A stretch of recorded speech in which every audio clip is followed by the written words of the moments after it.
الحمد لله نحمده ونستعينه ونستغفره ونعوذ بالله من شرور أنفسنا ومن سيئات أعمالنا من يهده الله فلا مضل له ومن يضلل فلا هادي له وأشهد أن لا إله إلا الله وحده لا شريك له وأشهد أن سيدنا محمدا عبده ورسوله أرسله بالحق بشيرا ونذيرا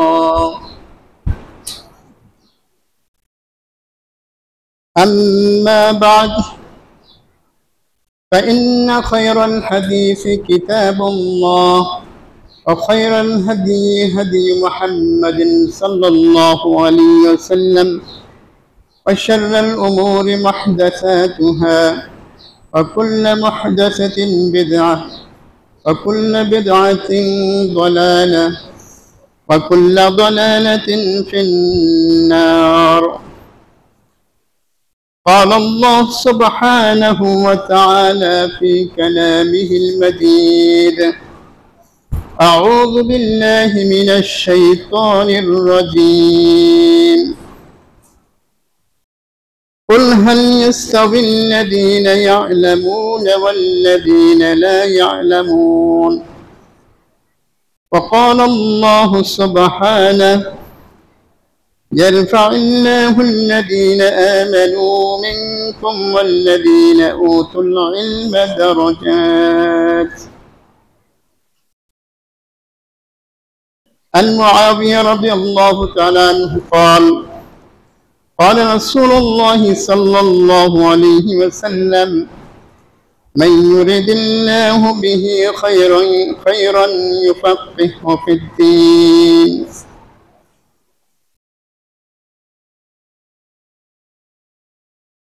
وعن سعيد بن مسعود رضي الله تعالى عنه قال: اغدو عالما أو متعلما أو مستمعا ولا تكن الرابعا فتهلك.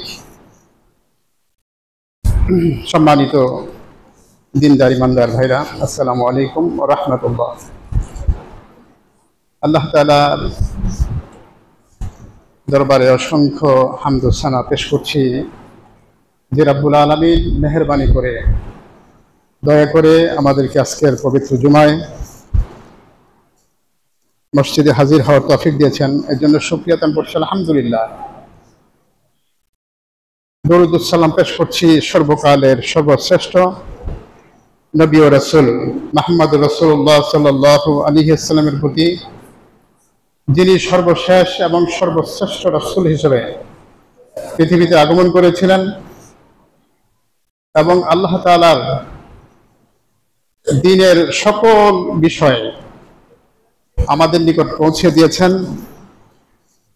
পরকালে যিনি আমাদের জন্য সুপারিশ করবেন, আমরা তার সুপারিশ কামনা করছি। আল্লাহ যেন তার সুপারিশ লাভে আমাদেরকে ধন্য করেন। আল্লাহ তাআলার কাছে আরো দোয়া করছি যেন পৃথিবীতে যতদিন আমরা থাকি ততদিন যেন তার আদর্শের উপর, তার সুন্নাহর উপর প্রতিষ্ঠিত থাকতে পারি এবং ঈমান ও ইসলাম সহকারে মৃত্যুবরণ করতে পারি। আল্লাহ আমাদের তৌফিক দান করুন, আমিন। ওমা তাওফিকি ইল্লা বিল্লাহ। সম্মানিত দিনদার ভাইরা, আজকে আমাদের খুতবার আলোচ্য বিষয় হচ্ছে ইলমের গুরুত্ব ও প্রয়োজনীয়তা। ইলমের গুরুত্ব ও প্রয়োজনীয়তা সম্পর্কে আল্লাহ তাআলা কোরআনুল কারীমে এবং রাসূলুল্লাহ সাল্লাল্লাহু আলাইহি ওয়াসাল্লাম হাদিসে অনেক গুরুত্বপূর্ণ বর্ণনা করেছেন। অনেক গুরুত্বপূর্ণ তথ্য রয়েছে। সেগুলো যদি আমরা যথাযথভাবে উপলব্ধি করতে পারি, হৃদয়ঙ্গম করতে পারি, তাহলে দুনিয়া এবং আখিরাতে আমাদের জন্য রয়েছে অসংখ্য অগণিত কল্যাণ। এবং পরকালে রয়েছে নাজাতের ব্যবস্থা এবং সর্বোচ্চ জান্নাত জান্নাতুল ফেরদাউস নসিব হওয়া।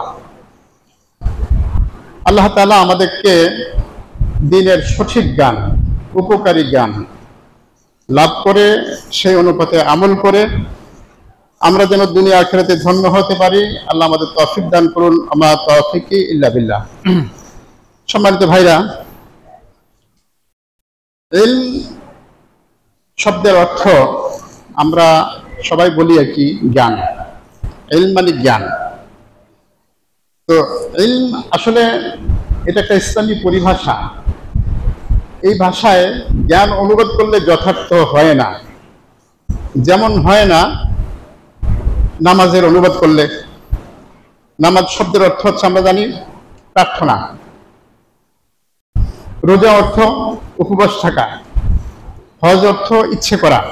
বাংলায় অনুবাদ করলে এরকমই হয়, কিন্তু এগুলোর অনুবাদ করলে এই ইবাদতের আসল পরিচয় আমাদের সামনে ফুটে ওঠে না। নামাজ মানে প্রার্থনা, তো প্রার্থনা তো আমরা যে কোনো সময় করতে পারি। নামাজ আর অন্য প্রার্থনার কি এক না। নামাজের নির্দিষ্ট সময় রয়েছে, নামাজের নির্দিষ্ট রাকাত রয়েছে। সালাত যেটা আমরা বলি, সালাতের নির্দিষ্ট সময় রয়েছে, নির্দিষ্ট রাকাত রয়েছে, নির্দিষ্ট নিয়ম কানুন রয়েছে। এখন আমরা যদি প্রার্থনা বলি তাইলে নির্দিষ্ট নিয়ম, নির্দিষ্ট রাকাত, নির্দিষ্ট দোয়া, কেরাত এগুলি বুঝায় না।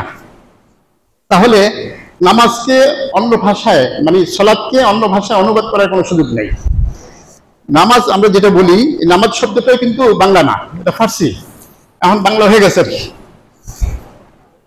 তেমনি ভাবে যাকাত এই শব্দটাও ইসলামী পরিভাষায় ব্যবহার করা উচিত। আমরা যদি এটা অনুবাদ করি বাংলায় বললে আত্মশুদ্ধি বা পরিচ্ছন্নতা, পবিত্রতা ইত্যাদি।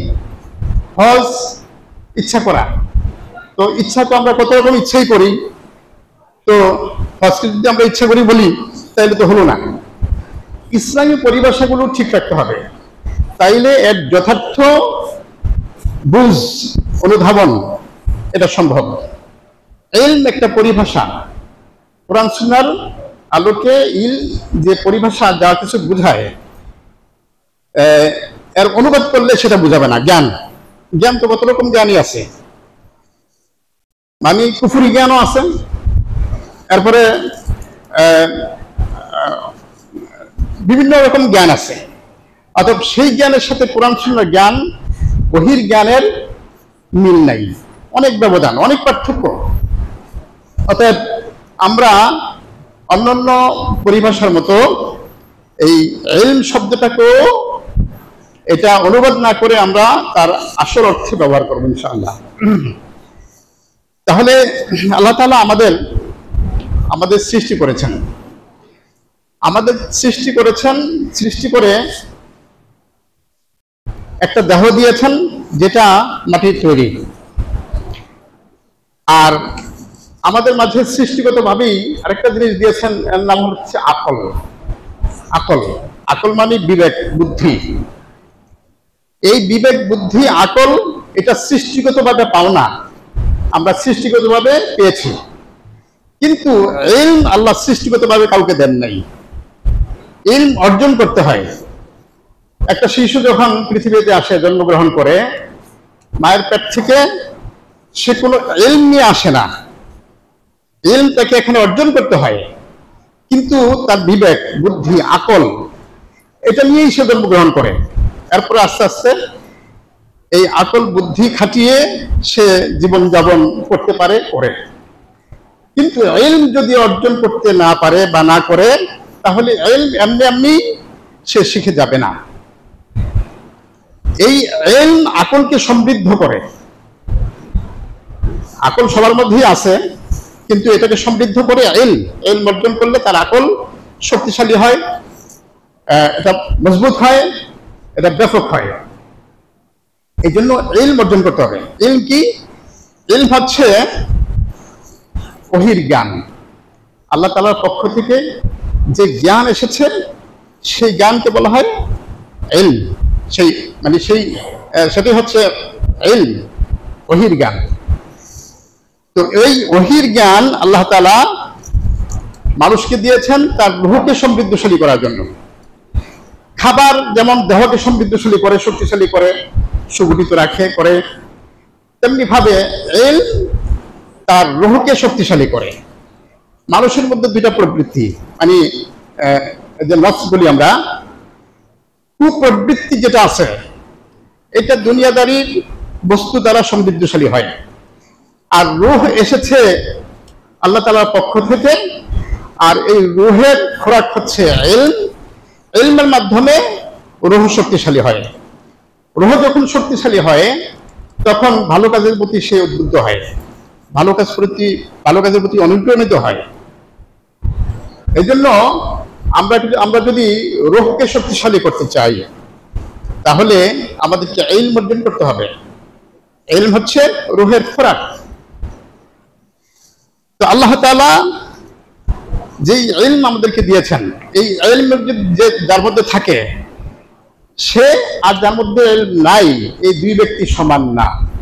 কুরআনুল কারীমে সূরা জুমারের 9 নম্বর আয়াতে আল্লাহ তাআলা ইরশাদ করেন, কুল হাল ইয়াস্তাবিল্লাযীনা ইয়া'লামুনা ওয়াল্লাযীনা লা ইয়া'লামুন, যে জানে আর যে জানে না তার উভয় কি সমান?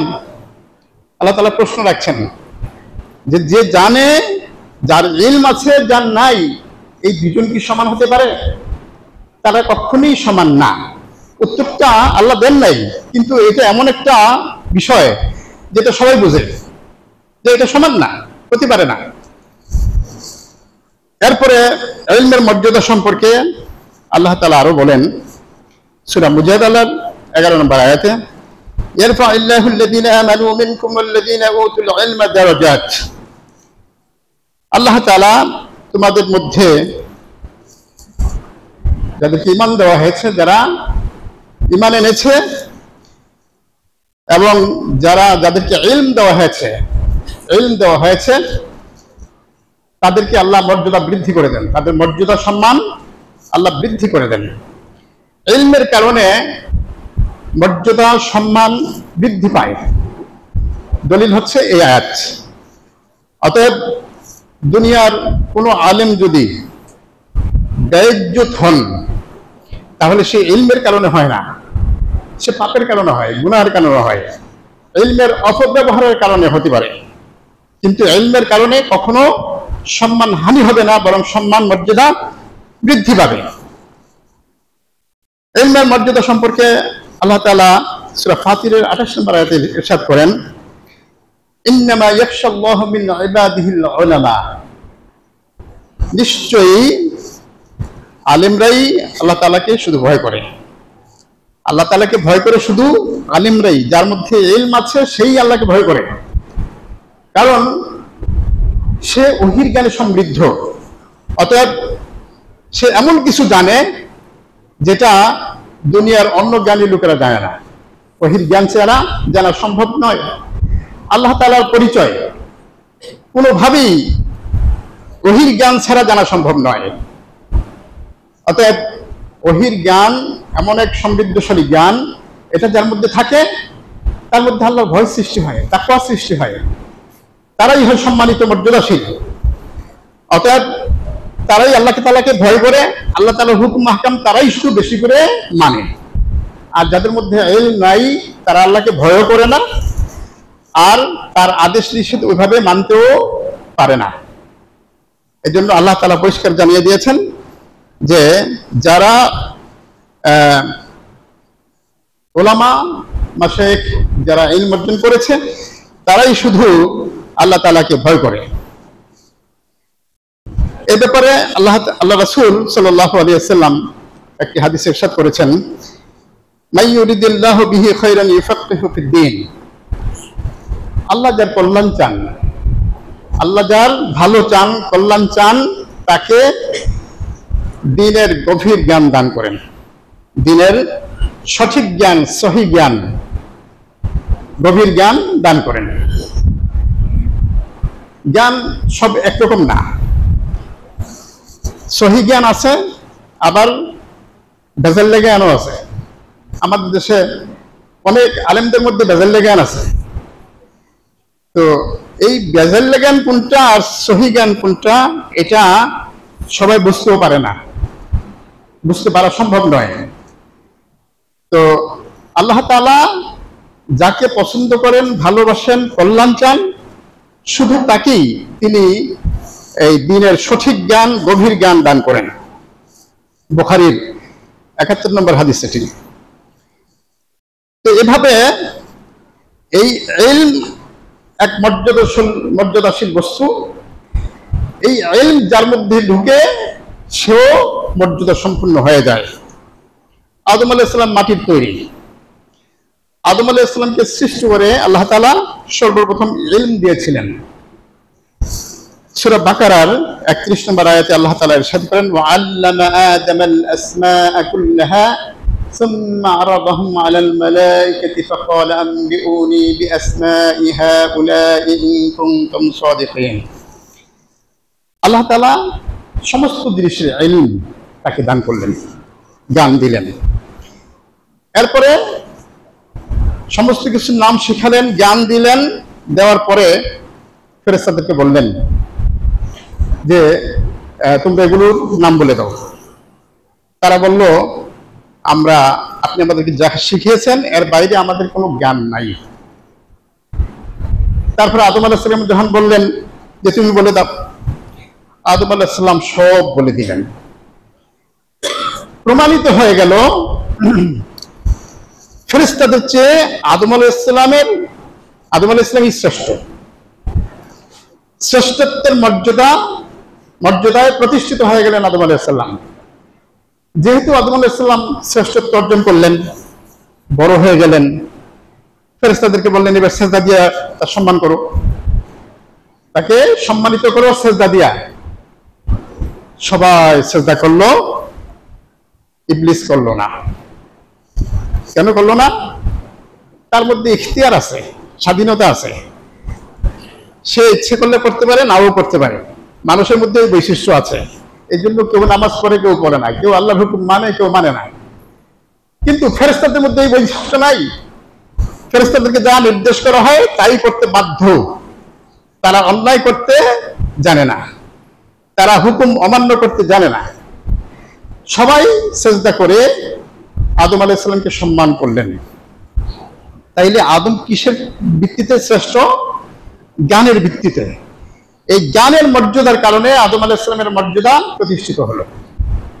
শুধু তাই নয়, এই ওহীর জ্ঞান, আল্লাহ প্রদত্ত এই জ্ঞান যেই অর্জন করবে সেই সম্মানিত হবে, সেই দুনিয়া আখিরাতের সকল কল্যাণ হাসিল করতে পারবে এবং তার মূল্য অনেক বেশি।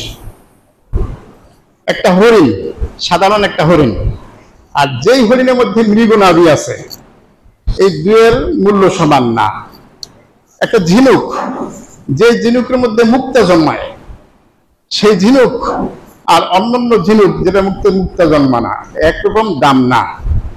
অতএব ইলম যদি থাকে, এই ইলমের কারণে আল্লাহ তাআলা যুগে যুগে এই মাটির তৈরি বনি আদমকে আল্লাহ তাআলা মর্যাদা দিয়েছেন। আমরা কোরআন থেকে জানি, আমরা দেখি যে হযরত লুকমান আলাইহিস সালাম, উনি নবী ছিলেন না, রাসূল ছিলেন না, তিনি একজন সাধারণ মানুষই ছিলেন। কিন্তু ইলমের কারণে, জ্ঞানের কারণে আল্লাহ তাকে এত মর্যাদা দিয়েছেন যে কোরআনে একটা সূরাই তার নামে নাযিল হয়েছে। বহু নবীর নামে সূরা নাই, কিন্তু উনি নবী না, কিন্তু ওনার নামে একটা সূরা এসেছে কোরআনে। কি কারণে? ইলমের কারণে। ইলমের কারণে এই সূরা লুকমানই তার কিছু নসিহতের কথা আল্লাহ এমন ভাবে তুলে দিয়েছেন, এই কোরআন যতদিন থাকবে ততদিন মানুষ এটা পড়বে, শিখবে, জানবে, শিক্ষা গ্রহণ করবে। অতএব লুকমান আলাইহিস সালামকে এই মর্যাদা দেওয়া হয়েছে তার ইলমের কারণে। খিজির আলাইহিস সালাম, আমরা জানি সূরা কাহফে, যে সূরাটা প্রতি শুক্রবারে পড়তে হয়, এই সূরা কাহফের মধ্যে ৬৬ নম্বর আয়াতে সেখানে মুসা আলাইহিস সালামকে পাঠানো হয়েছে। আপনি তো ঘটনা জানেনই যে মুসা আলাইহিস সালাম একদিন বক্তৃতার সময় খুব বক্তৃতা দিলেন, পরে একজন জিজ্ঞেস করলো যে আপনার চেয়ে বড় জ্ঞানী ব্যক্তি আছে কিনা। তিনি বললেন না, কেউ নাই। তো কথাটা সত্য, কিন্তু ভাষাটা সুন্দর হয় নাই, মানে নবী হিসেবে তার কথাটা এভাবে বলা ঠিক হয় নাই। আল্লাহর উপর ছেড়ে দেওয়া দরকার ছিল যে আল্লাহ রাসূলই ভালো জানেন, কারণ মানুষ তো আর অদৃশ্যের খবর দেয় না। অদৃশ্যের জ্ঞান মালিক তো আল্লাহ, আছে না নাই এটা উনি কেমনে জানবেন। তবে হ্যাঁ, ওনার ধারণা হচ্ছে আমি নবী, আমার কাছে ওহী আসে, আমার চেয়ে জ্ঞানী আর কেনা সবাই।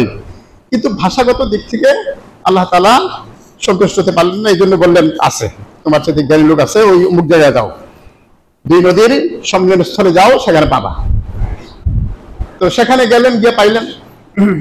তখন তাকে গিয়ে বললেন যে আপনাকে যে বিশেষ জ্ঞান দেওয়া হয়েছে, আমি কি সেই জ্ঞান লাভের জন্য আপনার অনুসরণ করতে পারি, মানে আপনার কাছে আপনার সাথে কিছু সময় অতিবাহিত করতে পারি সেই জ্ঞান লাভের জন্য? তিনি বললেন তুমি তো পারবা না, তুমি ধৈর্য ধরতে পারবে না। আসলেই শেষ পর্যন্ত পারেন নাই, খুব বেশি আগাইতে পারেন নাই।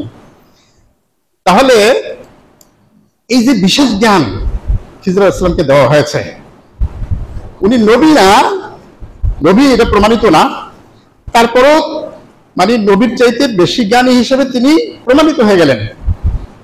জ্ঞানের ভিত্তিতে তার মর্যাদা বেড়ে গেল। মুসা আলাইহিস সালাম তার কাছে জ্ঞান সংগ্রহের জন্য গেলেন কষ্ট করে। এভাবে তালুত নামে একজন নেতা, বাদশাহ, সেখানেও তারা লোকেরা যখন আপত্তি করলো যে সে তার তো অর্থ সম্পদ নাই, সে তো সমাজের খুব উঁচু শ্রেণীর কেউ না, অতএব তাকে নেতৃত্ব দেওয়া হলো কেন? আল্লাহ তাআলা তার গুণের দুইটা গুণ মানে উল্লেখ করলেন। একটা হলো তার দৈহিক সমৃদ্ধ, দৈহিক গঠন আকৃতি ছিল খুবই বলিষ্ঠ, শক্তিশালী। আর অন্যদিকে তাকে জ্ঞান দেওয়া হয়েছিল। নেতৃত্বের জন্য দুইটা গুণই বেশি দরকার। নেতৃত্বের জন্য দুইটা গুণ, একটা হলো দৈহিক শক্তিশালী বলিষ্ঠতা, আর অন্যদিকে তার জ্ঞান, সঠিক জ্ঞান, সহি জ্ঞান। কারণ অন্য একটা হাদিসে আছে যে নেতা যদি জ্ঞানী না হয়, মূর্খ হয়, পথভ্রষ্ট হয়, তাহলে তার অনুসারীরা পথভ্রষ্ট হতে বাধ্য। আর যদি নেতা যদি শিক্ষিত হয়, সঠিক জ্ঞানের অধিকারী হয়, তাহলে তার অনুসারীরাও সঠিক জ্ঞান পাবে, সঠিক দিক নির্দেশনা পাবে, দুনিয়া আখিরাতে তাদের কল্যাণ হবে। নেতার জন্য অনিবার্যভাবে শরীয়ী জ্ঞান, ওহীর জ্ঞান থাকা অনিবার্য, থাকতে হবে। কিন্তু আমাদের দেশে এটাকে দিয়ে না, মূল্য দেয় না। আর যেমন দেয় না, তেমনি তার অনুসারীরা ওইভাবে গড়ে ওঠে, ওইভাবে দুনিয়া আখিরাতে ক্ষতিগ্রস্ত হয় সবাই, আর ওইভাবেই পরকালও তারা ক্ষতিগ্রস্ত হবে আশা করা যায়। এই জন্য আমরা ওই ইলেকশন আইলে কেবল আমরা মানে কে পাস করবে, কাকে ভোট দিলে ভালো হবে, একটু যাচাই করা দরকার যে সে ওহীর জ্ঞানে সমৃদ্ধ কিনা। ওহীর জ্ঞানে যদি সমৃদ্ধ না হয়, তাহলে আপনি যত ভালো নেতারই ভোট দেন, দুনিয়াও বিপদে পড়বেন, পরকালেও বিপদে পড়বেন। এই জন্য আল্লাহ নেতা বানিয়েছেন তালুতকে জ্ঞানের ভিত্তিতে, এবং যতজনকে আল্লাহ এরকম নেতা বানাইছেন তাদের সকলকে আল্লাহ ইলমে সমৃদ্ধ করেছেন। সম্মানিত ভাইরা, তাহলে এই ইলমের কারণে আদম আলাইহিস সালাম সম্মানিত হয়েছেন। আদম সন্তানরাও যুগে যুগে বিভিন্ন সময়ে সমৃদ্ধশালী হয়েছেন। অতএব আমরাও এই ইলম অর্জনের মাধ্যমে সমৃদ্ধশালী হওয়ার চেষ্টা করব। আল্লাহ তাআলা দুনিয়াতে যত নবী পাঠিয়েছেন, সমস্ত নবীদেরকে আল্লাহ ওহী পাঠিয়েছেন, জ্ঞান দিয়েছেন। জ্ঞানের সমৃদ্ধির আলোকেই তারা লোকদের উপর নবুয়তি, রিসালাতি প্রয়োগ করেছেন, দাওয়া দিয়েছেন। আল্লাহ তাআলা সূরা বাকারার 151 নম্বর আয়াতে ইরশাদ করেন, কামা আরসালনা ফীকুম রাসূলাম মিনকুম ইয়াতলু আলাইকুম আয়াতিনা ওয়া ইউযাক্কিকুম ويزكيكم ويعلمكم الكتاب والحكمة ويعلمكم ما لم تكونوا تعلمون। আল্লাহ তাআলা ইরশাদ করেন যে আমি রাসূল পাঠিয়েছি, তেমনি ভাবে আমি রাসূল পাঠিয়েছি তোমাদের মধ্যে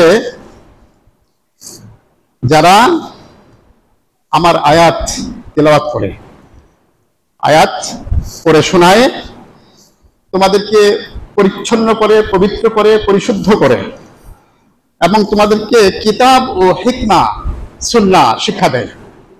কিতাব ও সুন্নাহ হিকমা শিক্ষা দেয়, এবং শিক্ষা দেয় ওই ইলম যা তোমরা জানতে না। দুনিয়ার মানুষ যাদের নিকট ওহী আসে নাই, তারা তো সেই অদৃশ্যের খবর, আল্লাহ প্রদত্ত জ্ঞান তারা পায় না। নবীদের মাধ্যমে আমরা অদৃশ্যের জ্ঞান পেয়েছি, ওহীর জ্ঞান পেয়েছি নবীদের মাধ্যমে। তো নবীদের তিনটা কাজের কথা এখানে বলা হয়েছে, যে নবীরা কিতাব পাঠ করে শোনায়, তিলাওয়াত করে, অনুসরণ করে। এরপরে নবীরা এই কিতাবের মাধ্যমে আত্মশুদ্ধি বা পবিত্রতা দান করে, পবিত্র হয়, এবং তাদেরকে এমন জ্ঞান শিক্ষা দেওয়া হয় যে জ্ঞান তাদের কাছে ছিল না। সেই জ্ঞান দ্বারা তাদেরকে সঠিক পথে পরিচালিত করা হয়। তাহলে আমরা দেখি মুহাম্মদ সাল্লাল্লাহু আলাইহি ওয়াসাল্লাম যে সমাজে এসেছিলেন, আরবের জাহিলিয়াতের সমাজে, অন্ধকার যুগে, সেই সমাজে সর্বমোট 15 থেকে 20 জন শিক্ষিত মানুষ ছিল যারা পড়াশোনা জানতো। যারা লেখাপড়া জানতো তাদের সংখ্যা ছিল 15-20 জনের বেশি না। মুহাম্মদ সাল্লাল্লাহু আলাইহি ওয়াসাল্লাম যখন এই ওহীর জ্ঞান বিতরণ শুরু করলেন, দাওয়া শুরু করলেন, ইসলামের দিকে মানুষকে আহ্বান করা শুরু করলেন, আর লোকেরা ইসলাম গ্রহণ করতে করতে করতে করতে বিদায় হজের সময় দেখা গেল লক্ষাধিক মানুষ রাসূল সাল্লাল্লাহু আলাইহি ওয়াসাল্লামের সামনে উপস্থিত হলো। লক্ষাধিক মানুষ, মুসলমান, তারা বিদায় হজে উপস্থিত হলো। এই লক্ষাধিক মানুষের মধ্যে একজনও মূর্খ ছিল না, নিরক্ষর ছিল না। তারপরে সবাই ছিল 100% শিক্ষিত। যতজন মানুষ রাসূল সাল্লাল্লাহু আলাইহি ওয়াসাল্লামের সামনে ছিল, যতজন মুসলমান হয়েছে, সবাই ছিল শিক্ষিত, সবাই ওহীর জ্ঞানে ছিল সমৃদ্ধ। অনেকেরই ছিল পুরা কোরআন মুখস্থ, অনুবাদ, অর্থ ব্যাখ্যা সহ। তাহলে মানে ইসলামের জ্ঞান বিতরণের ক্ষেত্রে আল্লাহ রাসূল কি বিপ্লবটা ঘটিয়ে দিলেন। উনি যখন ইসলামের দাওয়াত দেওয়া শুরু করলেন, নবী হলেন, ইসলামের দাওয়াত দেওয়া শুরু করলেন, তখন শিক্ষিত ছিল কয়জন? মাত্র 15-20 জন, এর বেশি না।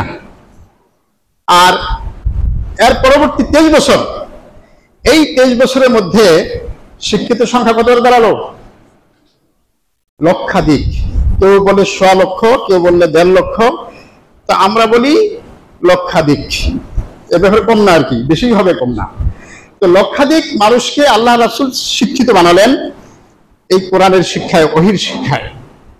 ফলে তাদের জীবন পরিবর্তন হয়ে গেল, তাদের আচার আচরণ, তাদের লেনদেন, তাদের ব্যক্তিগত, পারিবারিক, সামাজিক, রাষ্ট্রীয় গোটা জীবনের মধ্যে এক আলোড়ন সৃষ্টি হয়ে গেল। যত কুসংস্কার, যত কুফরি, শিরকি, বেদাতি সমস্ত কার্যক্রম দূরীভূত হয়ে সেখানে ওহীর জ্ঞানে সমৃদ্ধ হয়ে এমন এক সমাজ গড়ে উঠল যেখানে অন্যায় নাই, অবিচার নাই, জুলুম নাই, হত্যা, রাহাজানি, চুরি, ডাকাতি সব বন্ধ হয়ে গেল। আর সমস্ত ভালো গুণাবলীতে তাদের অন্তর পরিবর্তন হয়ে গেল, ভরপুর হয়ে গেল। সম্মানিত ভাইরা, এগুলো হচ্ছে এমন এক ইতিহাস, যে ইতিহাস থেকে আমাদের শিক্ষণীয় বিষয় আছে। আমরা তো আজকে মুসলমান, আমাদের মধ্যে শিক্ষিত সংখ্যা কত? আমরা মুসলমান, আমাদের মানে কোরআন সহি করে পড়তে জানে, অর্থ ব্যাখ্যা পড়ে, শুধু সহি করে কোরআনটা পড়তে জানে এমন মুসলমানের সংখ্যা কত? দুঃখজনক। যে রাসূল আমরা যার গর্ব করি, যে রাসূলের শাফায়াত আমরা পেতে চাই, যেই শাফায়াতে, যে নবীর আমরা গুণকীর্তন গাই, সেই নবী 15-20 জন থেকে শুরু করে লক্ষাধিক মানুষকে শিক্ষিত করেছেন কয় বছরে? মাত্র 23 বছরে। আর সেই নবীর উম্মত হয়ে, সেই কোরআন আমাদের সামনে থাকার পরও, লক্ষ লক্ষ হাদিস আমাদের সামনে থাকার পরেও ইলমের গুরুত্ব আমরা কতটুকু দেই আর আমরা ইলম সম্পর্কে কতটুকু অর্জন করেছি একটু দেখার বিষয় আছে। যারা স্কুল কলেজ ইউনিভার্সিটি পড়ে তারা কোরআন হাদিস পড়ে কতটুকু পড়ে? তাইলে মুসলমান হিসেবে আমাদের কি দরকার ছিল? বালেগ হওয়ার আগেই তো কোরআন শরীফ সহি করে তেলাওয়াত শেখা দরকার ছিল, কিন্তু আমরা কজন ছেলে মেয়েদেরকে সেই কোরআন শেখাচ্ছি? আমরা কিসের নেশায়, কিসের কারণে আমরা এই কোরআন থেকে বিমুখ হয়ে গেছি? আমাদের চিন্তা করা দরকার। আর কোরআনের জ্ঞান যদি না থাকে তাহলে গোটা জীবনই শেষ, কোনো লাভ নেই, এই জীবনের কোনো মূল্য নাই। সম্মানিত ভাইরা, এর জন্য আসুন আমরা কোরআনের জ্ঞানে সমৃদ্ধ হওয়ার জন্য চেষ্টা করি। এরপরে এই সম্পর্কে গুরুত্ব, কোরআন সুন্নাহর বা এই ইলমের গুরুত্ব সম্পর্কে কয়েকটা কথা বলি। এ ব্যাপারে কোরআনের প্রথম শব্দ আমরা তো সবাই জানি। কোরআনের প্রথম শব্দ কি? ইকরা। এই ইকরা শব্দ দিয়ে কোরআন নাজিল শুরু হয়েছে। পড়ো, ইকরা মানে কি? পড়ো, জ্ঞান অর্জন করো, শেখো। বিসমি রাব্বিকাল্লাযী খালাক, ওই প্রভুর নামে যিনি তোমাদেরকে সৃষ্টি করেছেন। ওই রবের নামে পড়ো যিনি তোমাদেরকে সৃষ্টি করেছেন, তোমাকে সৃষ্টি করেছেন, তার নামে পড়ো। অর্থাৎ তার থেকে যে জ্ঞান এসেছে সেই জ্ঞান পড়তে হবে, বুঝতে হবে, মানতে হবে। হ্যাঁ, তো এই শব্দ দ্বারাই জ্ঞান অর্জন সবার জন্য ফরজ প্রমাণিত হয়। এছাড়া আল্লাহ রাসূল বলেছেন ইবনে মাজার 224 নম্বর হাদিসে, তালাবুল ইলমি ফারিদাতুন আলা কুল্লি মুসলিম, প্রত্যেক নরনারীর উপর ইলম অর্জন করা ফরজ, ফরজ, সবচেয়ে বড় ফরজ। কোরআনে আছে ফাআলাম আন্নাহু লা ইলাহা ইল্লাল্লাহ, মানে শিখো, জানো, জ্ঞান অর্জন করো, আল্লাহ তাআলা ব্যতীত সত্য কোনো মাবুদ নাই। সূরা মুহাম্মদের 19 নম্বর আয়াত। এই আয়াত থেকে পরিষ্কার বোঝা যায় যে ঈমানের আগে ইলম অর্জনের নির্দেশ দেওয়া আছে। ফাআলাম, ইলম অর্জন করো। তাইলে ইলম অর্জন সবার আগে, এরপরে লা ইলাহা। কারণ আপনি যদি ইলম অর্জন না করেন তাই লা ইলাহা তো সঠিক হবে না, উচ্চারণও সঠিক হবে না, এরপরে এর অর্থ বুঝবেন না, কি করণীয়, এই কালিমার সাথে আমাদের সম্পর্ক কি, কিছুই জানা যাবে না। এই কালিমার বিপরীত কি কি বিষয় রয়েছে সেগুলি কিছুই জানা যাবে না। অতএব ঈমান আনার আগে, কালিমা পড়ার আগে আমাদের ইলম অর্জন করতে হবে। এক নম্বর ফরজ, সবার আগে ফরজ, সবার আগে ফরজ। ইকরা তালাবুল ইলমি ফারিদা, তাহলে ইলম অর্জন করতে হবে। তো এই ইলম অর্জন যদি কেউ না করে, তার পরিণতি সম্পর্কে একটি হাদিসে আব্দুল্লাহ ইবনে মাসউদ বলেছেন, তিনি বলেছেন ইগদু আলিমান আও মুতাআল্লিমান আও মুস্তামিআন ওয়ালাকিন লা বিআ ফাতাহলিক। দারিমি 254 নম্বর হাদিস, দারিমি 254 নম্বর হাদিস, হাদিস সহিহ। ইবনে মাসউদ রাদিয়াল্লাহু তাআলা বলেন, হয় আলেম হও নাইলে ছাত্র হও, মানে শিখার চেষ্টা করো। আর যদি তাও না পারো তাহলে মন দিয়ে শোনো আলেমদের আলোচনা, আলেমদের বক্তব্য, খুতবা, আলেমদের কথাবার্তা মন দিয়ে শোনো। খবরদার চতুর্থ ব্যক্তি হতে যেও না। চতুর্থ ব্যক্তি যদি হও নির্ঘাত ধ্বংস হবে। তাইলে প্রথম কি বলছেন? আলিম হও, আলিম হওয়া উচিত। 2 নম্বর, আলেম যদি হতে না পারো তাহলে ছাত্র হও, মানে শেখো, শেখা অব্যাহত রাখো। কতদিন? মৃত্যু পর্যন্ত। শেখার কোনো বয়স আছে? শেখার কোনো বয়স নাই, আর এই শেখার কোনো নির্দিষ্ট সময় নাই। বাঁচা থেকে মরা পর্যন্ত পুরো সময় শেখার মধ্যেই থাকতে হবে, জানার মধ্যেই থাকতে হবে। তাইলে হয় আলেম হও, নাইলে ছাত্র হও, আর নইলে আলেমদের কথা মন দিয়ে শোনো। এই শোনার কথাও অন্য একটা সূরা আছে, সূরা রুমের 18 নম্বরে আছে, যারা মন দিয়ে কথা শুনে তারাই হেদায়েত পাবে। সূরা রুমের 18 নম্বর আয়াতে এই কথা আছে। তাহলে এই তিনটা ক্যাটাগরির বাইরে গেলেই ধ্বংস। হয় আলেম হও, নাইলে ছাত্র হও, আর নইলে মন দিয়ে শোনো, চতুর্থ ব্যক্তি হইও না, হইলে ধ্বংস হবে। তাইলে আমরা কোন ক্যাটাগরিতে আছি হিসাব করতে হবে, একটু হিসাব করতে হবে, সিদ্ধান্ত নিতে হবে আজরাইল আসার আগেই, মালাকুল মউত আসার আগেই আমাদেরকে একটা সিদ্ধান্ত নিতে হবে। এরপরে এই ইলম হচ্ছে নবীদের মিরাস। এ ব্যাপারে হাদিস রয়েছে আবু দাউদে 3441 নম্বর হাদিস। সেখানে বলা হয়েছে ওয়া ইন্নাল উলামা ওয়ারাসাতুল আম্বিয়া ওয়া ইন্নাল আম্বিয়া লাম ইউরাসিু দিনারান ওয়ালা দিরহামা। যারা আলেম তারা হচ্ছে নবীদের ওয়ারিস। আর ওয়ারিস সাধারণত যে সম্পদ রেখে যায় সেটা হলো মিরাস। নবীরা কোনো মিরাস রেখে যান নাই, দিনার দিরহাম অর্থ সম্পদ মিরাস রেখে যান নাই। কি রেখে গেছেন? তারা রেখে গেছেন ইলম, কোরআন, সুন্নাহ। এই ইলম নবী রেখে গেছেন। এই ইলমের যে যতটুকু অংশ গ্রহণ করলো সে নবীর মিরাস ততটুকু সে পেয়ে গেল। আমরা বাবা মারা গেলে সন্তানরা বাবার রেখে যাওয়া সম্পদের মিরাস পান, ওয়ারিশ হন, মিরাস পান। তাও আমি যতটা ইচ্ছে এতটা পাওয়ার কোনো সুযোগ নেই। আছে কোরআন যেভাবে বন্টন করেছেন, আল্লাহ যেভাবে যার যতটুকু দিয়েছেন অতটুকুর মধ্যে সন্তুষ্ট থাকতে হবে, নালে বিপদ আছে।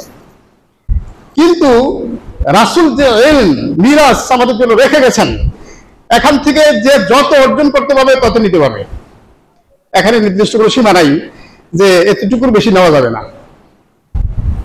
তাহলে রাসূলের রেখে যাওয়া মিরাস অর্থাৎ ইলম অর্জনের ক্ষেত্রে কোনো বাধা নাই, প্রতিবন্ধকতা নাই, কোনো নির্দিষ্ট সীমা নাই। যতটা অর্জন করে ততটাই সে পেল এবং ততটাই তার জন্য কল্যাণ বয়ে আনলো। অতএব ইলম অর্জন করে আমরা রাসূলের এই মিরাসের অধিকারী হওয়ার জন্য চেষ্টা করি। দেখুন, এই ইলমের গুরুত্ব দিতে গিয়ে কোরআনে একটা সূরা নাযিল হয়েছে যার নাম কলম। কলম ছাড়া কি ইলম সংরক্ষণ করা যায়? সংরক্ষণ করা যায় না।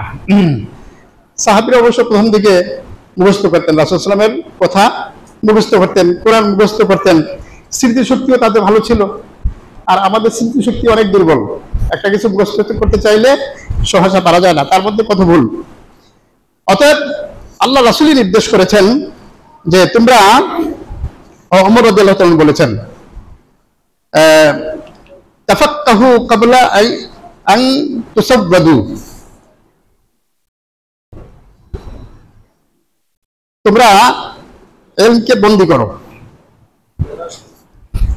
এটা না, অন্য একটা আয়াত, মানে অন্য একটা হাদিসে রাসূল সাল্লাল্লাহু আলাইহি ওয়াসাল্লাম বলেছেন তোমরা কলমের মাধ্যমে ইলমকে বন্দী করে রাখো, অর্থাৎ লিখে রাখো। আজকে আমরা যত কিতাবাদি পড়ি, রাসূল সাল্লাল্লাহু আলাইহি ওয়াসাল্লাম যত হাদিস পড়ি, কোরআনের তাফসীর পড়ি, এগুলো যদি কলমের ব্যবহার না থাকতো তাহলে কি সম্ভব ছিল? সম্ভব ছিল না।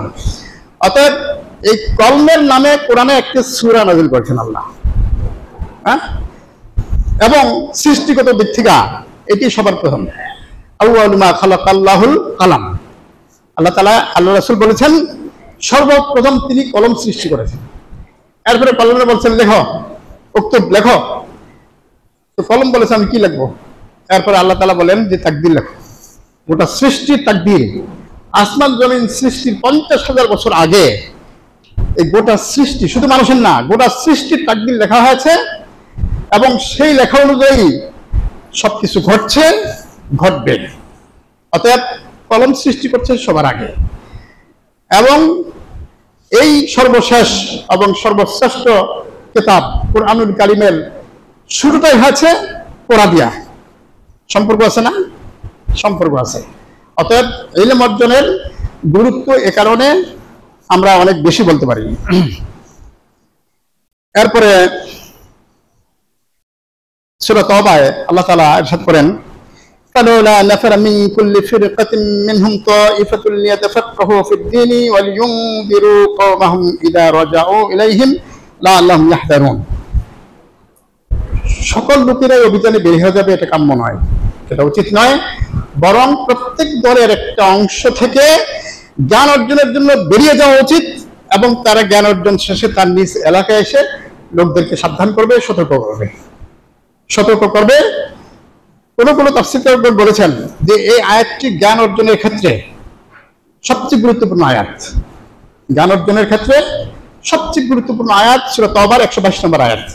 সূরা তাওবার 122 নম্বর আয়াত। অর্থাৎ জ্ঞান অর্জনের জন্য বেরিয়ে যেতে হবে, এবং জ্ঞান অর্জন করার পরে তার পরিবার, তার সমাজ এবং তার প্রতিবেশী যারা আছে তাদেরকে সাবধান করতে হবে, এবং তাদেরকে ইসলামের এই জ্ঞান বিতরণ করতে হবে, শেখাতে হবে।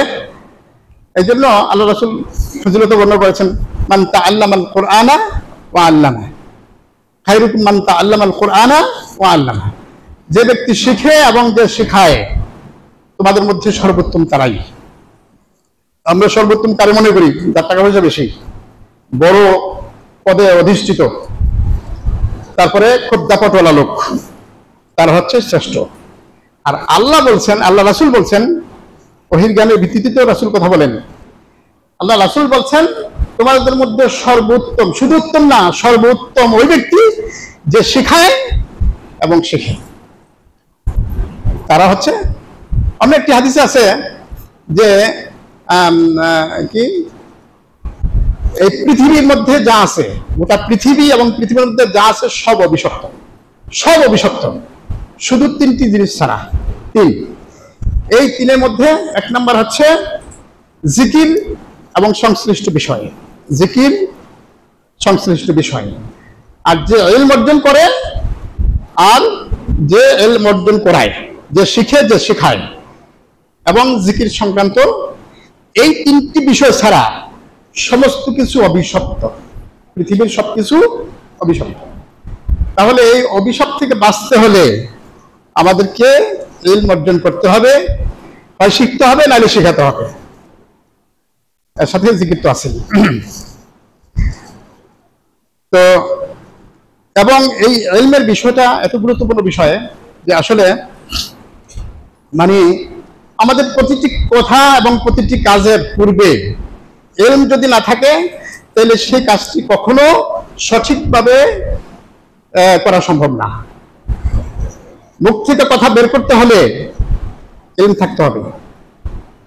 ইলম যদি না থাকে তাহলে এমন কথা বেরিয়ে যেতে পারে যে কথাটি আল্লাহ পছন্দ করেন, যে কথাটি নিষিদ্ধ করা হয়েছে, যে কথাটি বলা নিষিদ্ধ করা হয়েছে, যেই কথাটি বললে সব আমল শেষ হয়ে যেতে পারে, শিরকি কথা, এবং যেই কথাটি বললে জাহান্নাম অনিবার্য হয়ে যেতে পারে। এই জন্য জিহ্বা সংক্রান্ত ভূমিকা কোরআন হাদিসে এত সিরিয়াস ভাবে বলা হয়েছে যে একটি মুখের কথা তার গোটা জিন্দেগীর সমস্ত নেকামল বাতিল করে দেওয়ার জন্য যথেষ্ট, জাহান্নামের অতল তলে পৌঁছে দেওয়ার জন্য যথেষ্ট একটি কথা। অর্থাৎ কথা বলার আগে তার জ্ঞান থাকতে হবে, আমি এটা বলবো কি না, বললে লাভ কি ক্ষতি কি।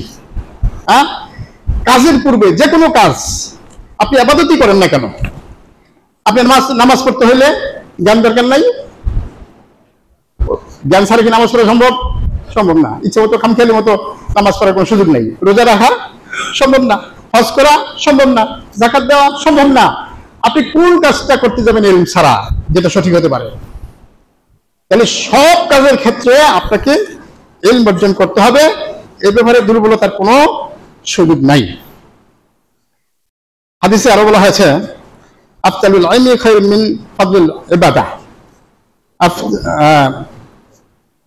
হুযায়ফা রাদিয়াল্লাহু তাআলা বলেছেন, ক্বালা রাসূলুল্লাহ সাল্লাল্লাহু আলাইহি ওয়াসাল্লাম লি, মানে রাসূল সাল্লাল্লাহু আমাকে বলেছেন ফাদলুল ইলমি খায়রুম মিন ফাদলিল ইবাদাহ, মানে ইবাদতের চাইতে ইলম অর্জন করা উত্তম। কেন বলেছেন? কারণ ইলম ছাড়া তো ইবাদত সঠিকভাবে করা সম্ভব নয়, আর করলে এলোমেলো হবে, সঠিকভাবে হবে না, গুনাহ হবে, সওয়াব হবে না। অতএব আগে ইলম অর্জন করো, এরপরে কথা বলো, আগে ইলম অর্জন করো এরপরে ইবাদত করো, আগে ইলম অর্জন করো এরপরে কাজ কারবার করো, তাইলে আর সমস্যা নাই। তাইলে প্রতিটি পদে পদেই আমাদের ইলম প্রয়োজন হচ্ছে। এ ব্যাপারে আরো হাদিস রয়েছে।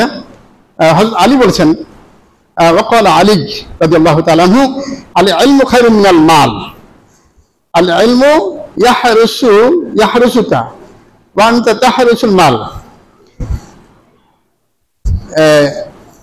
আলী রাদিয়াল্লাহু তাআলা আনহু এখানে যে কথাটি বলেছেন সেটি অত্যন্ত একটি গুরুত্বপূর্ণ কথা।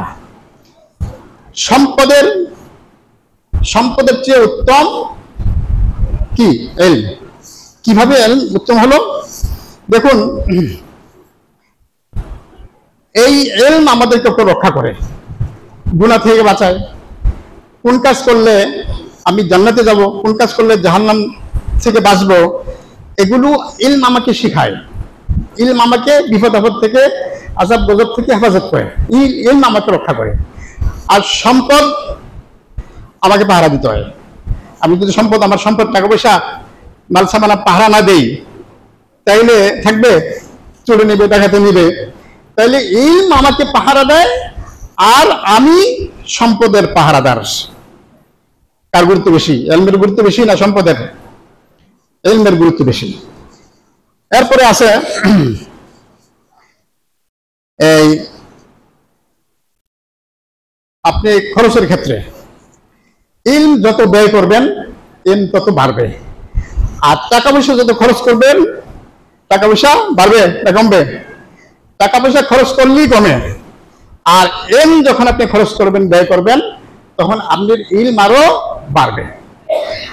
ইলম হচ্ছে এমন একটা প্রদীপের মতো, যে প্রদীপ থেকে লক্ষ লক্ষ প্রদীপ জ্বালালেও বিন্দু মাত্র কমবে না। ইলম হচ্ছে এরকম। আর অন্য জিনিস যত ব্যয় করবে তত কমবে, সম্পদ যত ব্যয় করবে কমবে। অতএব এখানেও সম্পদের চাইতে ইলমের মর্যাদা বেশি। এরপরে মানুষ যখন মারা যায়, ইলম কি রেখে যায়? ইলম রেখে যায় না, ইলম সাথে নিয়ে যায়।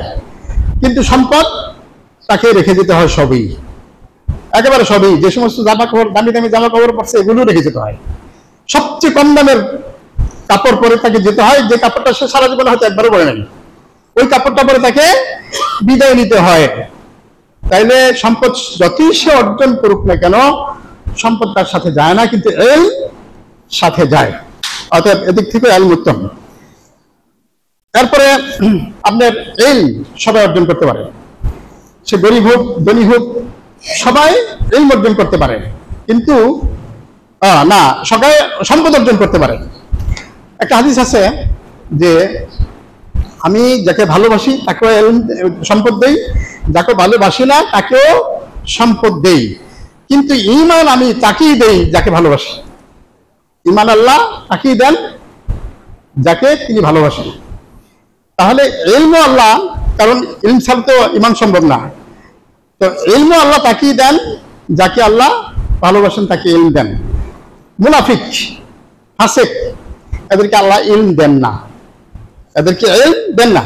ইমাম শাফি রহমতুল্লাহ আলাইহি তিনি একদিন বলছিলেন, ওস্তাদ আমি তো পড়ি, আমার মনে থাকে না, আমি পড়ার সময় মন দিতে পারি না, আর পড়াশোনা আমার মধ্যে থাকে না, পড়ি ভুলে যাই। ওস্তাদ বললেন, তুমি গুনার কাজ ছেড়ে দাও, গুনার কাজ ছেড়ে দাও, তুমি ইলম পাবে। কারণ ইলম হচ্ছে নূর, এই নূর আল্লাহ সবার দেন না। যারা পাপী তাদেরকে ইলম আল্লাহ দেন না, এই নূর পাবে না সে। এরপরে ইমাম শাফি রহমতুল্লাহ আলাইহি তিনি যাই কিছু গুনাহ করতেন ছেড়ে দিয়েছেন। এরপরে আল্লাহ তাকে ইলমে এতটা সমৃদ্ধশালী করলেন, 4টা মাযহাবের উনি একটা মাযহাবের প্রতিষ্ঠাতা, পৃথিবীর একজন বড় আলিমে পরিণত হলেন। তাহলে ইলম পাইতে হইলে, ইলম হচ্ছে আল্লাহর একটা রহমত, আল্লাহর একটা নূর। সেই নূর অপাত্রে দান করেন না, গুনার পাত্রে দান করেন না। অতএব ইলম অর্জন করতে হলে ভালো মানুষ হতে হবে। তাহলে এরপরে এদিক থেকে ইলম উত্তম। এরপরে ইলম যার মধ্যে থাকে সে বিনয়ী হয়, আর সম্পদ যার মধ্যে থাকে সে অহংকারী হয়। সম্পূর্ণ বিপরীত, সম্পূর্ণ উল্টা। ইলম কখনো মানুষকে দরিদ্র বানায় না, কিন্তু যারা ধনী আছে, সম্পদশালী আছে, তারা একসময় দরিদ্র হতে পারে, হয় চোখের সামনে এরকম আছে। এরপরে যাদের মধ্যে এইম আছে, তারা পরকাল পছন্দ করে, মৃত্যু পছন্দ করে, আল্লাহকে পছন্দ করে। আর যাদের সম্পদ আছে, তারা মরতে চায় না, কারণ আমি মরে গেলে আমার এই সম্পদ কি হবে, এই চিন্তায় মরতে চায় না। এ ব্যাপারে আরো হাদিস আছে। তো এভাবে ইলম আর সম্পদ, এই দুইটার মধ্যে আমরা অনেকগুলো বিষয় দেখাইলাম যে সম্পদের চাইতে ইলমের গুরুত্ব বেশি, ইলমের মর্যাদা বেশি, ইলমের উপকার বেশি। কিন্তু বাস্তবতা কি? বাস্তবতা হচ্ছে আমরা সম্পদকে বেশি গুরুত্ব দেই, ইলমকে আমরা গুরুত্ব দেই না। ইলম অর্জনের জন্য কত সময় ব্যয় করি আর সম্পদ উপার্জনের জন্য কত সময় ব্যয় করি দেখার বিষয় আছে। হ্যাঁ, তাহলে আমরা উল্টা করতেছি, আমাদেরকে সঠিকটা করার জন্য চেষ্টা করতে হবে। এই ইলম অর্জন যারা করবে, তারা এই ইলমের কারণে এমন অনেক বিপদ আপদ থেকে বেঁচে যাবে, অনেক ভালো কাজ তাদের দ্বারা সম্ভব হবে। তো এ ব্যাপারে অনেক ফজিলত আছে। যেমন কোনো ব্যক্তি যদি মসজিদে আসে এই নিয়তে যে আমি কিছু শিখবো অথবা শেখাবো, তাহলে একটি পূর্ণ হজের সওয়াব তার আমলনামায় লিখে দেওয়া হবে। আমরা তো সবাই ৫ ওয়াক্ত নামাজ মসজিদে পড়ার জন্য আসি, কিন্তু নিয়তটা যদি এই হয় যে আমি কি করব, মসজিদে যাব, কিছু শিখবো অথবা শেখাবো। আগে লেখাপড়া ছিল মসজিদ ভিত্তিক, সাহাবা একরামগণ মসজিদ ভিত্তিক লেখাপড়া করেছেন। মসজিদটা শুধু ৫ ওয়াক্ত নামাজের জন্য ব্যবহার করা হতো না, বরং মাদ্রাসাতে এখন মাদ্রাসাগুলি যেভাবে ব্যবহৃত হয় মসজিদ সেভাবেই ব্যবহৃত হতো, আলাদাভাবে কোনো মাদ্রাসা ছিল না। কিন্তু এখন আমরা মাদ্রাসা আলাদা করে ফেলছি, মসজিদ আলাদা। এখানে নামাজ পড়ার পরে সব কাজ বন্ধ। হ্যাঁ, শুধু ৫ ওয়াক্ত নামাজের জন্য মসজিদ ব্যবহৃত হয়, ইলমের জন্য ক্ষেত্রে নাই। আর যাই এখন কিছু ইলম দেওয়া হয়, তাও ইমামের মাধ্যমে না, অন্য লোকেরা যা ইচ্ছা মসজিদে বসে বসা, কোরআন হাদিসের পক্ষে না বিপক্ষে, ভালোই নাই। গুনাহ হবে না, সবইও ভালোই নাই। যতটুকু বসে অতটুকুও গুনাহই কামাই করে অধিকাংশ ক্ষেত্রে, সেখানে ইলমের কাজ হয় না। এই জন্য আমি বলবো যে এই মসজিদগুলিতে আমরা যখন আসবো, কিছু শিখতে পারি আর না পারি, শিখাইতে পারি আর না পারি, আপনি নিয়ত করে মসজিদে ঢুকবো, ১ হজের সওয়াব পাবো। ১ হজ করতে কত টাকা লাগে? কমপক্ষে ৬ লাখ তো অবশ্যই, ৬, ৭, ৮ লাখ টাকাও লাগে হজ করতে। তাহলে আপনি ৫ বার মসজিদে আসতেছেন এই নিয়তে যে আমি কিছু শিখবো অথবা শিখাবো, তাহলে ১ হজের পূর্ণ ১ হজের সওয়াব পাওয়া যাবে, হাদিস সহিহ। তাহলে এভাবে কোন ব্যক্তি মসজিদে নববী, অনেক হজ করতে জানা, মসজিদে নববীতে যদি কেউ ইলম অর্জনের জন্য প্রবেশ করে, তাহলে পুরা জিহাদের সমান, একজন মুজাহিদের সমান সওয়াব লেখা হবে তার আমলনামায়। তো ওখানে গিয়ে কি করে বেদাত করে আর উল্টাপাল্টা অনেক কিছু করে। যাই হোক, মসজিদে এসে কোনো ব্যক্তি যদি একটি আয়াত তেলাওয়াত করে, একটি উট সদকার সমান সওয়াব পাবে। 10টি আয়াত করবে, 10টি উটের সমান। 20টি আয়াত করবে, 20টি আয়াতের উটের সমান। এভাবে মসজিদে এসে যত আয়াত তেলাওয়াত করবে, তত উটের নেকি সে পেতে থাকবে। এভাবে সওয়াব অর্জন করার, ইলমের মাধ্যমে পরকালের জীবনটাকে সমৃদ্ধশালী করার, সুখী করার, জাহান্নাম থেকে বাঁচার অনেক উপায় আছে। কিন্তু ইলম না থাকলে তো জানা যাবে না, আমল করা যাবে না। ফলে কি হবে? এটা আমাদের জন্য ক্ষতির কারণ হবে। আমরা যে রিজিকের দান্দা সারাদিন ঘুরি, এই ইলম অর্জনের ক্ষেত্রে রিজিক সহায়ক। 2 ভাই ছিল, এক ভাই রাসূল সাল্লাল্লাহু আলাইহি ওয়াসাল্লামের কাছে থেকে ইলম অর্জন করত, আর অন্য ভাই কাজ করত। একদিন ওই যে ভাই কাজ করে সে অভিযোগ দিল, ইয়া রাসূলুল্লাহ, আমার এক ভাই, আমি তো সারাদিন রোজগার করি, কিন্তু আমার এক ভাই সে আপনার সাথে থাইকা এই ইলম অর্জন করে, হ্যাঁ, দাওয়া করে, তো আপনি কিছু বলেন। রাসূল সাল্লাল্লাহু আলাইহি ওয়াসাল্লাম বললেন যে তোমার যে ভাই ইলম অর্জন করে, এই ওর কারণেই আল্লাহ তোমাকে রিজিক দেন। সম্ভবত তুমি রিজিক যেটা পাও, এটা ওর কারণে পাও। তাহলে কি বোঝা গেল? ইলমের কারণে আল্লাহ রিজিক দেন। তো এভাবে যারা ইলম অর্জন করেন, হাদিসে আছে, সহিহ হাদিস, জান্নাতের পথ আল্লাহ সহজ করে দেন। কারণ সে তো জানে কিভাবে জান্নাতে যেতে হবে, কিভাবে জাহান্নাম থেকে মুক্তি পেতে হবে। অতএব জান্নাতের পথ আল্লাহ তার জন্য সহজ করে দেন এবং সকল সৃষ্টি তার জন্য দোয়া করে। এমনকি সমুদ্রের নিচের মাছ, যেগুলো সন্ধান আমরা জানি না, সংখ্যা আমরা জানি না, এমন সকল সৃষ্টি, সমুদ্রের অতল তলের মাছ এবং গোটা পৃথিবীতে ছড়িয়ে আছে যত সৃষ্টি, সকল সৃষ্টি তার জন্য দোয়া করে যিনি ইলম শেখান তাদের জন্য দোয়া করে। তাহলে আমরা কেবল মানুষের কাছে দোয়ার জন্য ঘুরে বেড়াই, ঈশ্বরের কাছে যাই, অমুকের কাছে যাই, হ্যাঁ হুজুর দোয়া করেন, দোয়া করেন। তো দোয়া যে পেতে পারি, এর চেয়ে কোটি কোটি গুণ সৃষ্টির দোয়া আমরা পেতে পারি এই অর্জনের মাধ্যমে, এই কথা তো আমরা মনে নাই, ভুলে গেছি বা জানার চেষ্টা করি না। হ্যাঁ, তাহলে কোটি কোটি সৃষ্টির দোয়া আমি পেতে পারি ইলম অর্জন করার মাধ্যমে। এই জন্য ভাই আমার এখন থেকে ইলম অর্জনের ব্যাপারে আমাদেরকে চেষ্টা করতে হবে। আর এই আরেকটা হাদিস আছে, এটা অত্যন্ত দুঃখজনক আর কি, আল্লাহর কাছে ঘৃণিত। আল্লাহর কাছে সবচেয়ে ঘৃণিত ব্যক্তি ওই যে ব্যক্তি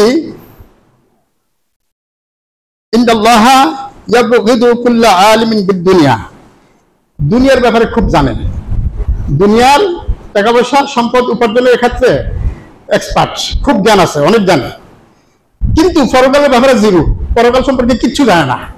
এই ব্যক্তি আল্লাহর কাছে সবচেয়ে বেশি ঘৃণিত। হাদিস হচ্ছে সহিহ আল জামে 1879 নম্বর হাদিস। তাহলে মূর্খতা দূর করে জ্ঞানের আলো জ্বালাতে হবে, জ্ঞান অর্জন করতে হবে, তাইলে ইনশাআল্লাহ আমাদের জন্য দুনিয়া আখিরাত কল্যাণকর হবে। আল্লাহ তৌফিক দান করুন, আমিন।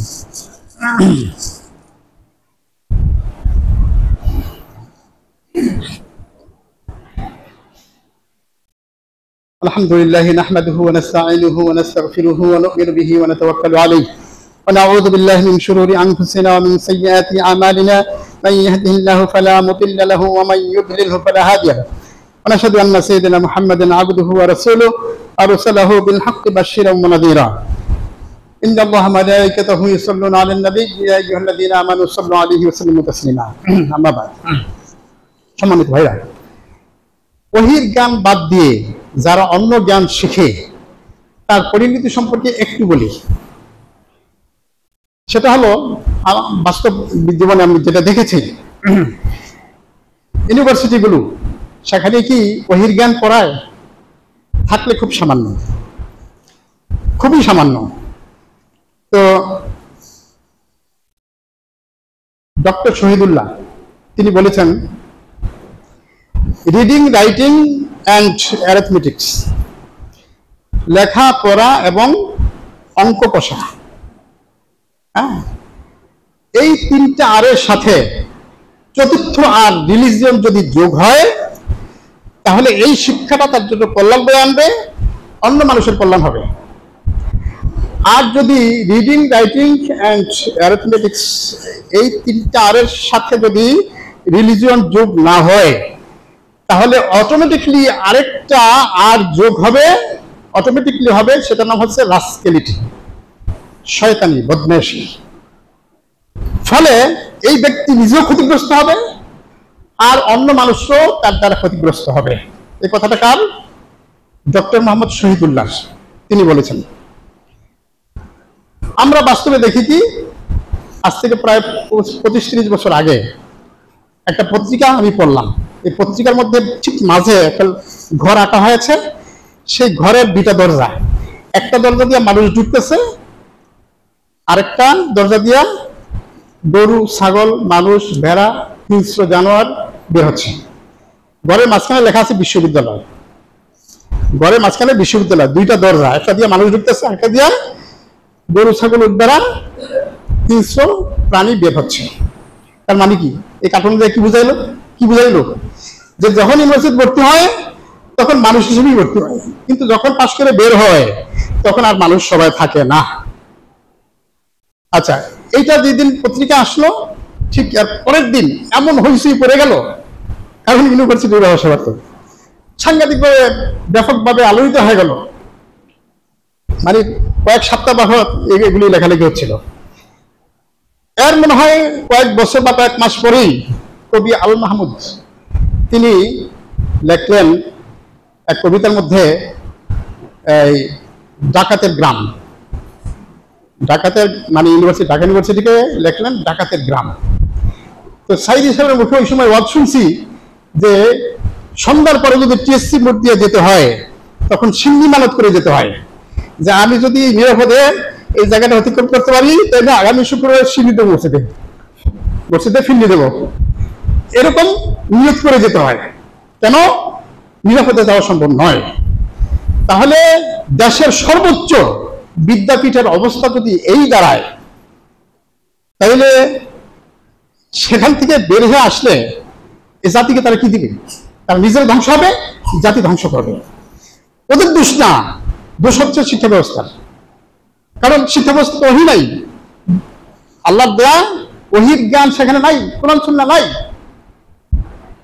তো সেই কারণে, এবং নেতৃত্ব যারা দিতেন তাদের মধ্যে এগুলো ছিল না। যাক, আলহামদুলিল্লাহ আল্লাহ সে অবস্থাটা পরিবর্তন করেছেন। আমরা আশা রাখি সামনে এই অবস্থা থাকবে না, আরো ভালো হবে, ভালো অবস্থা থাকবে। আমরা দোয়া করি আল্লাহ ভালো করুন। তাহলে আমাদেরকে উপকারী জ্ঞান অর্জন করতে হবে। উপকারী জ্ঞান, একটা হাদিসে রাসূলুল্লাহ সাল্লাল্লাহু আলাইহি ওয়াসাল্লাম বলেছেন, সাল্লাল্লাহু ইলমান নাফিআন ওয়া তাআব্বাদু বিল্লাহি ইলমান লা ইয়ানফা। তোমরা উপকারী ইলমের জন্য আল্লাহর কাছে দোয়া করো আর অপকারী ইলম থেকে আল্লাহর কাছে পানা চাও। উপকারী জ্ঞান কোনটা? উপকারী জ্ঞান হচ্ছে কোরআন সুন্নাহর জ্ঞান। আর অন্য যা জ্ঞান আছে সেগুলি হচ্ছে অপকারী ক্ষতিকর জ্ঞান। তাইলে আল্লাহর কাছে দোয়া করতে হবে। আল্লাহ তো আপনি দেবেন না, দোয়া করতে হবে হে আল্লাহ আমাকে উপকারী জ্ঞান দাও, আর অপকারী জ্ঞান থেকে আমাকে আপনি হেফাজত করেন, আশ্রয় দেন। এবং আল্লাহ রাসূল নিজে শিখিয়েছেন, আল্লাহুম্মা ইন্নী আসআলুকা ইলমান নাফিআন, উপকারী জ্ঞান দাও, ওয়া রিজকান তাইয়িবান, পবিত্র রিজিক দাও, ওয়া আমালান মুতাকাব্বালা, যেই যে আমল আপনি কবুল করবেন সেই আমল করার তৌফিক দেন, সুযোগ করে দেন। এই দোয়াটা সকাল সন্ধ্যার দোয়ার মধ্যে অন্তর্ভুক্ত।